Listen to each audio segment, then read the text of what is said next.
Ben Youngs, welcome to the Sports Agents. We were just chatting off air actually about documenting your life through pictures and how younger people will probably have easier access to memories. When you sit down to write the book of your life and career, how easy is it to remember those moments? Yeah, I think you have to go back a little bit and reflect for sure.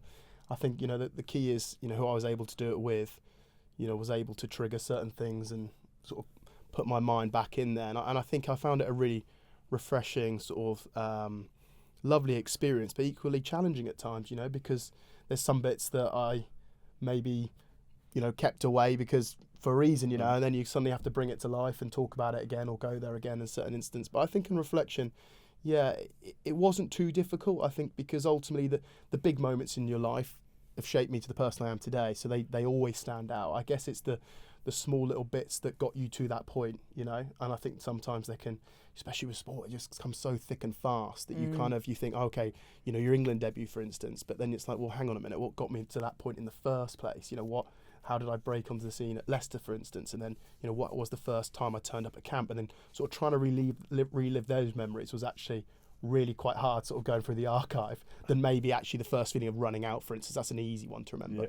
Is there a middle bit of the book on glossy pages that's got loads of photos? That always helps. So it's the first bit I always turn to it. Well, it is. People tend to, don't they? Yeah. Right? It's sort have you got that? I have. Yeah. Good, no, I've got plenty of that. pictures. To be fair, that was key because I being a heavily dyslexic, that was always my cue. Was like, right, what's the photos? And if it's good photos, then maybe I'll read it. But you're heavily dyslexic. Yeah. To be fair, it runs in the family. To be fair, and I think that the way that you can get help now and everything like that. It's so how were team meetings for you then? How were really in depth? Sort of tactical. Because in rugby, there's so much writing. There is a lot. Yeah. Well, and actually, I've seen Kenny obviously speak about it, and I think terrific. The way that he spoke about it, and I could relate to it in certain aspects. I think for me, presenting in front of the team, standing up and talking about tactics and what we're going to do, I've got no problems with that. I enjoy that actually. I enjoy that, and I think it comes with being a halfback. But if you got me to write on the board the tactics, actually write it, spell it out, this, no. Like that, I'd be very uncomfortable with that. But get me to stand there and talk about it, show footage, describe what we're going to do, no issues. But it's strange. I actually think, and I talk about it in the book, I actually think in many ways it allowed me to see things differently, because you do have to see things a little bit differently, which actually I think actually helped tactically, and I've got no evidence of that. I just think it has. I think you just see things a little bit differently. So when you see, let's say a attacking opportunity off a scrum or a line out, I actually think you pick up cues a little bit better or differently to other people. You see space or whatever, and I say I've got no evidence of that. But I guess in a rugby team, it's always a virtue of the sport. It's made to be a virtue that it's a sport that anybody can play because it's all different shapes and sizes. And I guess with any sporting team thinking about it, everybody's going to be a different kind of learner, aren't they? Some people visual, some people it's more kinesthetic. Is that the right word? So I guess in 15 or even 23 in a squad, you're going to have all different kinds of ways of learning plays and you are. executing. And we had lots of different Eddie Jones, for instance, is a perfect example of a guy that would just chase that 1% in any way. We went through stages where we'd watch almost clips in fast forward because he'd studied that actually there was a quicker way for some people to almost absorb that information in fast forward for some reason. Don't know why, but apparently that was. And, the meetings had to be a certain amount of time because, again, there's only so much you could have.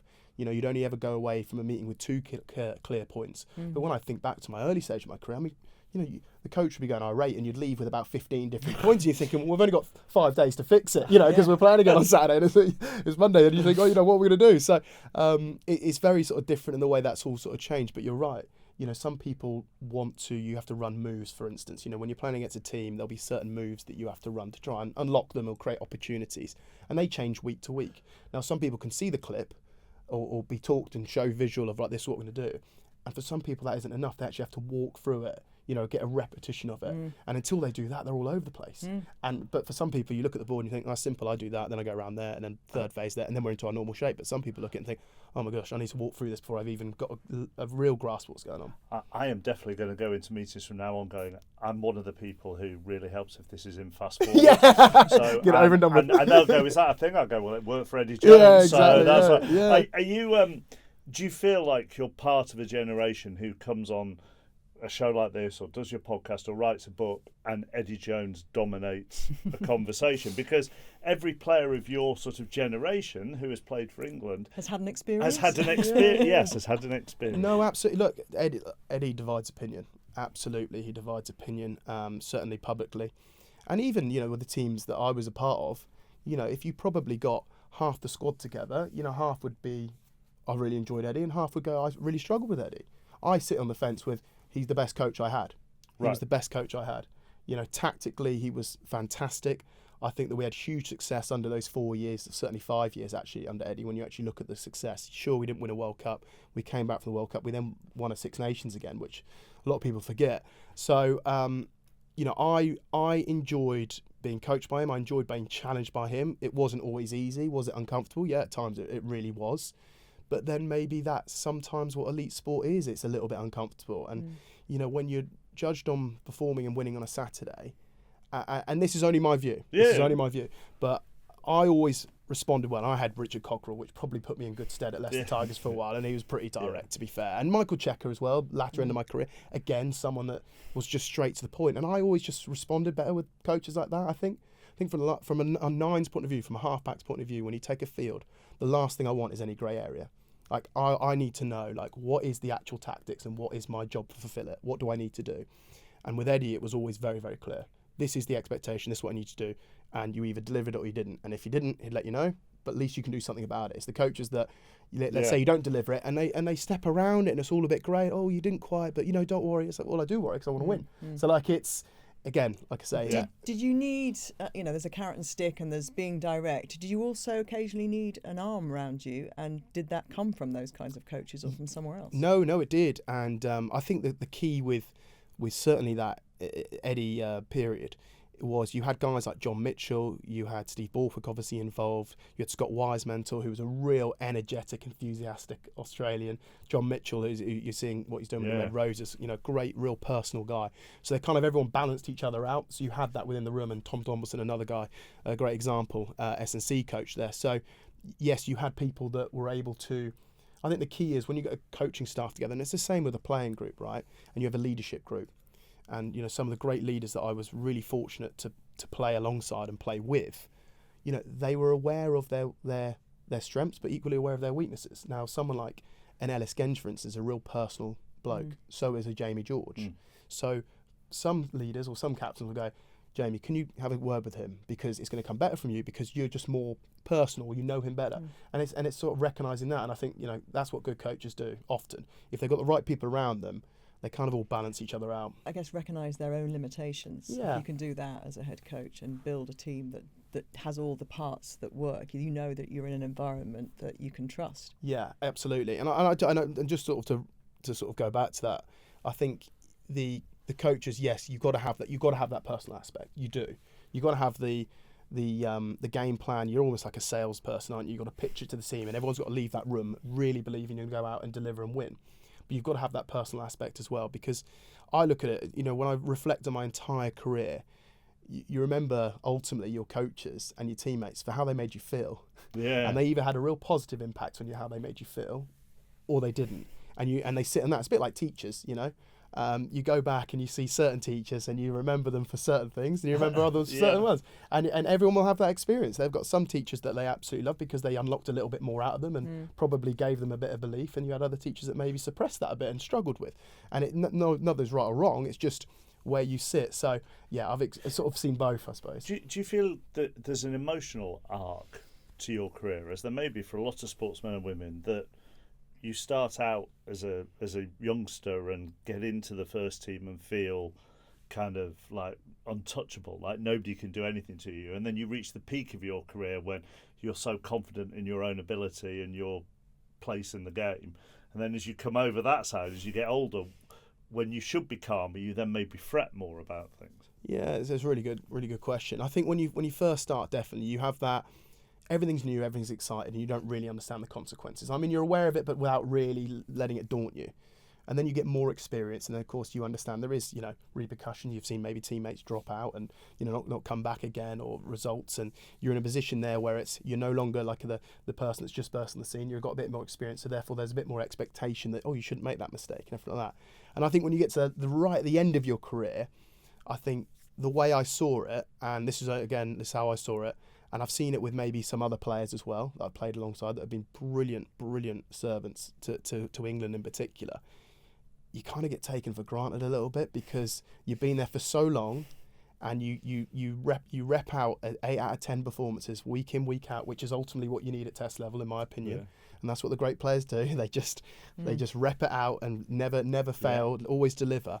But then you almost get taken for granted. So then if you have a great game, it's like, well, it doesn't really matter because that's kind of what you're supposed to do. But if you have a bad game, my gosh, it's ready for the next thing. Yeah. And I just think that's maybe a little bit of an English mentality anyway.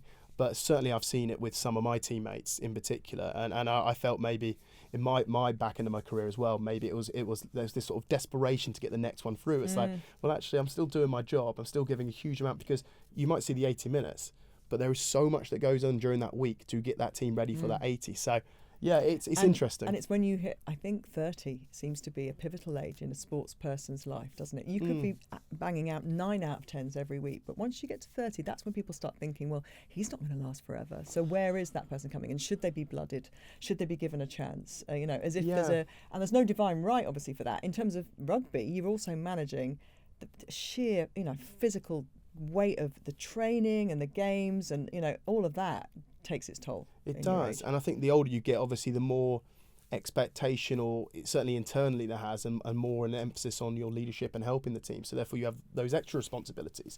But to almost kind of give a justification for why you're still there. Yeah, well, a little I've got bit. This as well. Yeah, exactly, definitely. And I think but look, I mean, ultimately, it's just the way it is. And I think when the latter end of your career, you've got to use the enthusiasm that those youngsters bring, and you've got to, like that. I always love that. Like when a new kid came in, or a new player came in, and again the excitement that they had in their eyes, the pure joy, naivety, and all that, everything. And actually, but there's a part of you that you envy it, because you think, when you had that, it's great. That's everything you want it to be. And then you do. And I think once I stepped away from the England game and retired internationally, and did my final 2 years at the club, I think I definitely sort of had that back. It's just I couldn't move like I once did. So, but you have that sort of, the game's the game, enjoyment. And it's enjoyment, exactly right. When you talk about the new kid who arrives in camp, and I'm thinking international level, throughout your whole career with England, I reckon there had probably been debate about who the fly half would be. Oh yeah, and do you know the reason I say that is because I think for the whole of my life we followed the same pattern with the fly half. There's somebody who owns that shirt and never really puts a foot wrong, but then there's a maverick somewhere who, my God, it goes a little bit back to your 8 out of 10 thing. Yeah. Well, how did you view the constant discussion about who should be England's fly half, which continues to this very day? Did you ever get input into it? No, I didn't. I never had an input on it. Because it obviously affects you. And you must have had a preference with the kind of player you like to play with then. Look, I mean, I was genuinely really fortunate, because I obviously had Owen Farrell, who, is for me one of the greatest England players we've ever had, and should be absolutely celebrated, and he isn't always celebrated. Why not? Wrong. Why is he not celebrated? I don't know. I don't. And it actually really annoys me. He can come across a little bit sometimes abrasive in the way he projects himself, and those who know him say that's not what he's like. But he can sometimes be quite reluctant, I think, to share anything more than he has to. And we've become so attuned to wanting sports stars to be these entertaining, affable human beings who give us, a bit of comedy in their interviews. And I don't know, maybe there's a little bit of that. Yeah, I think there's definitely an element now where everyone wants, everyone wants total access to a player, or a personality. They want to see it and showcase it, whether that's online or socials or post-game, pre-game and everything. But not everyone wants to do that. There's this real obsession, I think, in rugby. It's like we need, sort of global solo superstars. Henry it's like, Pollock? Yeah, and that's then got the potential to be one, like Anton Dupont and Sia Khaleesi and what these guys have done. but not everyone wants to be that. Some people just want to be really good at what they do, and that's enough for them. And go home. And they want to go shut home. The door on it. And they want to be with their family, and they probably want to have a glass of wine in front of the telly and decompress after playing in front of 80,000 people. And that's okay. Do you know what? Do you know what, Ben?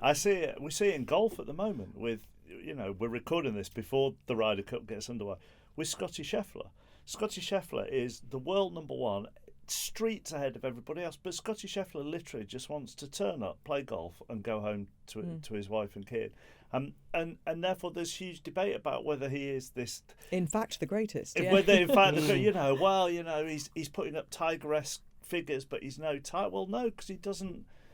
I mean, I won't go into Tigers personally. Yeah. Scotty wants to just keep it simple. Yeah, and it is, isn't it? Because it's, it's all about, of course, growth of the game and everything like that. But like, people are going to still play rugby regardless whether, I'm out there doing TikToks and this and that and everything, or I'm not. Like, it is what it is. And I just think, it's interesting, isn't it? I think there is a real sort of a bit of a push to try and create these superstars. But it's like, well, let's just celebrate them for being brilliant on the field first. Because first and foremost, that is what we are paid to do, is that's perform. The bread and butter. And that guy performed countless times. Yeah, I think also rugby seems to always be in a state of reinvention, doesn't it? It's trying to find its place in the modern sporting landscape, and where can it fit? And we talk about this a lot with other sports, just trying to get a piece of the Premier League action. Let's not even say football, No, it's just Premier League. Yeah, every sport. You've got to have a show. The matches, can't be more than the 80 minutes. It has to be more than the 80 minutes. It's got to be the light show and everything else that goes on around it.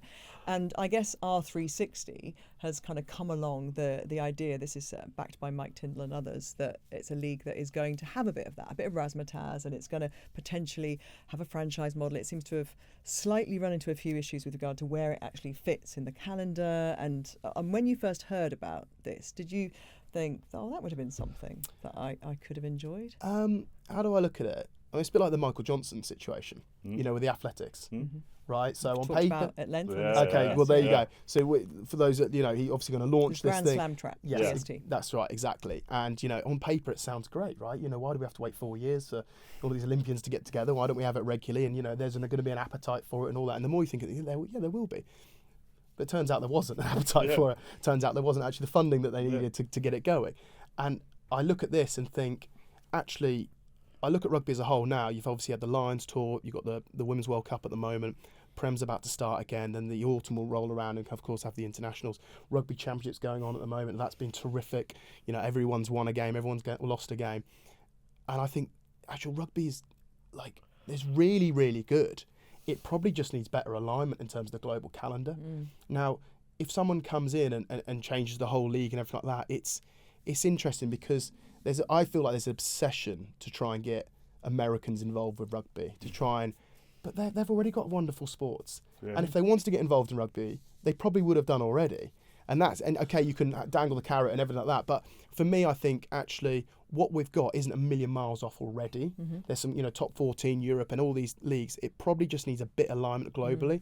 And at the very least, when almost a new league or a new franchise or a new opportunity comes along, you'd like to think the people at the top, it makes them sort of be a little bit more focused. Okay, maybe we need to do something before this happens. So there are so many things there that we could do for about the next. Yeah, there's loads to unpick. But the Americas thing is really interesting. One of somebody who understands a lot more about business and finance in sports said to me once that the reason the Americans are buying into bought into Premier League clubs is they thought they were massively undervalued. They thought they were being valued at 2 times their turnover. American franchises are valued at 5 times their turnover. So that's why they were thinking they're kind of undervalued. I don't think they will look at rugby union Does clubs. Red Bull then look at rugby and think it was undervalued? Because obviously they've come into Newcastle Falcons, which is, I know when Kenny first read that story, he was so excited because it feels almost like you're validated. It's like, this is an exciting product, and a company that really gets sport and has taken on franchises very well and has taken on kind of the concept of global sport well, has come into rugby union. Were you excited to see that? Gabby, absolutely. I mean, can you imagine how thorough they'd have had to look at the league, the structure, is it viable? can we make it work? Is it a waste of time? Is it not? And all that. I think how thorough they would have had to be to do that. And the fact that they then took it on and have done it, I think it's brilliant. I think it's absolutely brilliant. It's exactly what the league needs. You know, people say, you know, Newcastle, Red Bull has saved Newcastle. Actually, I think it's probably saved the league in a way. It couldn't afford to lose another team, you know, and I think it's terrific. They were on the edge. Exactly right. And I think what it probably has done is open up the opportunity for other companies or other franchises to say, well, hang on a minute. I quite like that. I quite do that. Yeah. You know, as soon as almost like one does it, the next one does it, and that will be interesting. So, look, I mean, the R360 one is an interesting one. Where it ends up, I'm not sure. I think from a player's, if I was still playing, Gabby, what do I want? I want the opportunity to play in front of big crowds, which I got the opportunity to do that at club level. I want to play with my teammates and friends and colleagues, which I do. The other thing as well, people sort of think, oh, it's a bit like the English law at the moment. So basically, if you play to play for England, you have to play in England. You can't go abroad, otherwise you rule yourself out. Well, and people think, well, if you got rid of that rule, everyone will go to France. And I don't think so, because guys have wives and kids. And, you know, it's not for everyone just to pack up and leave. So again, you're going to have to entice people to leave what maybe their homegrown club and all that, and family and all that. So I don't think it's clear cut as maybe, you know, everyone will, if it does launch, everyone will go. What I think is interesting is that it will make the people at the top of the game think about what the sport needs and look at its attractiveness. Absolutely. And also, Red Bull, I don't mean this in a disparaging way to Newcastle before you shout at me, Gabby, but Red Bull are very good at going into markets that you wouldn't necessarily think, that aren't obvious. Okay. And Newcastle is not obvious as a rugby. Absolutely, it's not obvious. No, it's not obvious as a rugby union market. No. So, you know, going into Leipzig or going into Salzburg, where they've got their football teams, it's a similar kind of move, you could argue, isn't it? When you it's not a crowded marketplace. No. So they, you know, if they'd gone into the kind of one of the London clubs or where that centre or down in the southwest, you know, that would have seemed a bit obvious, wouldn't it? And the other thing it brings to mind, just talking about the league as a whole, before we ask you who's going to win it, and I know you're going to say Sale, but when we did a cricket show, Gabby was away for a cricket show, and we had David Lloyd and Barney Ronay on from The Guardian, and their point was, you go to so many different types of games, Test cricket or T20 or the 100 or whatever, people are enjoying it. People at the top of sport should just calm down sometimes and realise that people are enjoying their products, not constantly trying to change it, which brings us on to the newly titled Gallagher Prem. It does. It does lead on to that. But you're right. I think sometimes people think they need constant change and everything like, and tinkering. You know, seeing with the rules sometimes are constantly changing, and you think just, you know, and also like apologising sometimes for the game being physical. It's like, well, ultimately, some people go there for that aspect of a physical contest, and sometimes there's games that are 12-12. You know, with 70 minutes of the clock, 10 minutes to go, and actually sometimes they're the best because they're nail biters, they're physical, and people enjoy that. Who's going to win it then? I think this year, when you look at it, I can't see past Bath, if I'm honest. I think having won it last year, the great rugby city town, you saw the scenes at the end of last year. I think that they haven't lost anyone. They've lost Lee Blackett. They have lost Lee Blackett. They have lost Lee Blackett. But in terms of players, they've not lost anyone. Well done, Go. You got me there. Well played. Lee Blackett's obviously gone to England now, of course. So, but they've obviously brought in players as well. I just think that they're, you know, once you win it once, I think winning it the first time is harder than maybe winning it the second time, because it's that pressure, that burden of having to win it for the first time in 20 odd years or however long it was, and everything like that, you win that, it doesn't become such daunting the next season. They'll then want to win Europe, won't they? Obviously, as well, and that's kind of what happened to Northampton last season. They got there again to a semi-final and just ran out of steam really in the league. Mark wants you to say Sale, who kick it off actually on Thursday night, which is Gloucester. Well, I think the thing with Sale is it's one of the hardest places to go away from home. I don't know, it's like a proper fortress up there. We're menacing. Yeah, you are. And do you know what? Sale for me is with Al Sarnison and the way that he shapes things. I think, you know, they obviously got the final, didn't they, against Saracens a couple of years ago. Narrowly lost. You know, they'll be itching to get an opportunity to do that again. And they've got a very good squad, really good squad, and plenty of homegrown talent as well, which I always think is brilliant, because it always just means a little bit more to those players. And a new signing as and well. a new signing, Well, exactly. Yeah. I don't know how long it's going to be before we see that name on the team sheet, but he's certainly enjoying living in Manchester. Is he? Yeah. I can tell you that. Keep your arms left. I'm fine. Don't come and visit. Will you reveal his selection a week before you should have done, or not? Yeah, I'll try not to.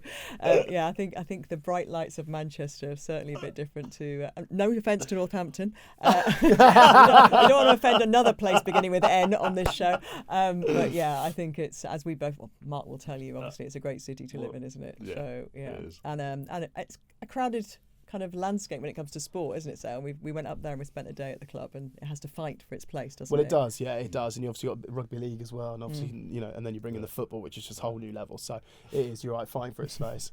Well, listen, thank you very much for coming Pleasure. in. Thanks for having Really me. good to see you. Beyond the Line, My Life in Rugby, is out on Thursday as well. It is Good indeed. timing that. It's The start of perfect the new timing. season. It's perfect timing. See what you did there. The Sports Agents with Gabby Logan and Mark Chapman.